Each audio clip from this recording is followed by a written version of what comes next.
I think we can all agree that Lego is expensive. In some countries more than in others. It's so expensive that it should be considered a luxury brand in the toy industry. But in this video, I'm not going to talk about why Lego is so expensive. This video will be a product and price comparison with another brand that has recently gained relevance by offering high-quality plastic, better detailing in its models, and a more intricate building experience according to fans. That's right, we're talking about Carder. On this occasion, I will only make the comparison with Lego Technic, since Carder has more models of that style.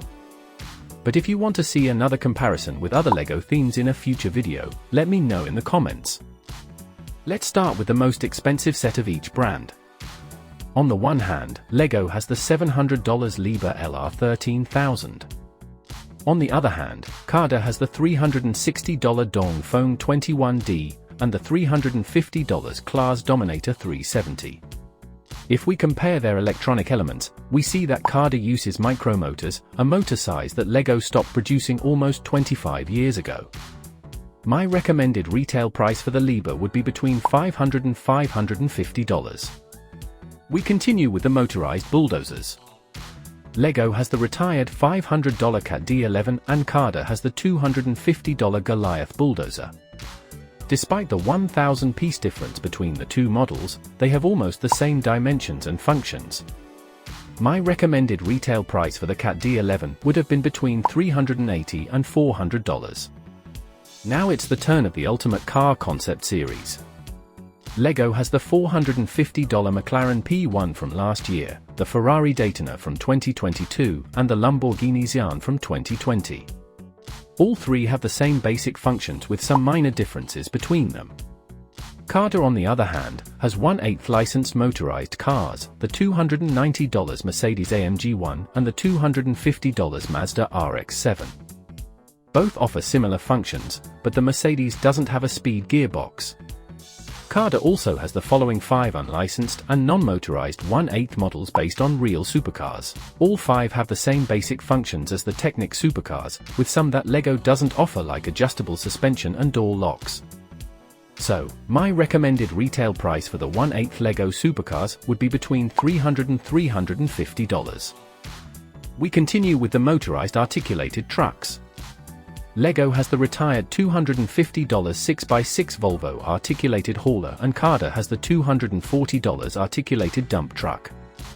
Again, despite the almost 1,000-piece difference between both models, they have almost the same dimensions and functions. My recommended retail price for the Volvo would have been between $200 and $230. In motorized 4x for off-roaders, Lego has the retired $250 4x for extreme off-roader, and Carder has the $100 monster truck. Both have practically the same dimensions and functions, so my recommended retail price for the Lego off-roader would have been between $130 and $150.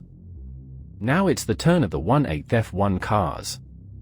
Lego has the Ferrari SF24 and the Oracle Red Bull Racing of $230 each, the $220 Mercedes-AMG F1 and the $200 McLaren Formula 1.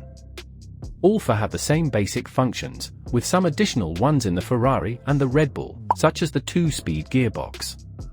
But they also share 2 features that bother some fans: front and rear tires of the same size and a lot of stickers. Instead, Carder has the $190 Kick Zauber F1 and the retired $150 Alfa Romeo F1. Both also have the same basic functions that Technic F1 cars, but unlike Lego, Carder made wider rear tires for its models and the Kick Zauber has all its parts printed. So, my recommended retail price for the McLaren would be $150, $160 for the Ferrari and the Mercedes, and $170 for the Red Bull. I'd add $10 to each one if they had wider rear tires and less stickers.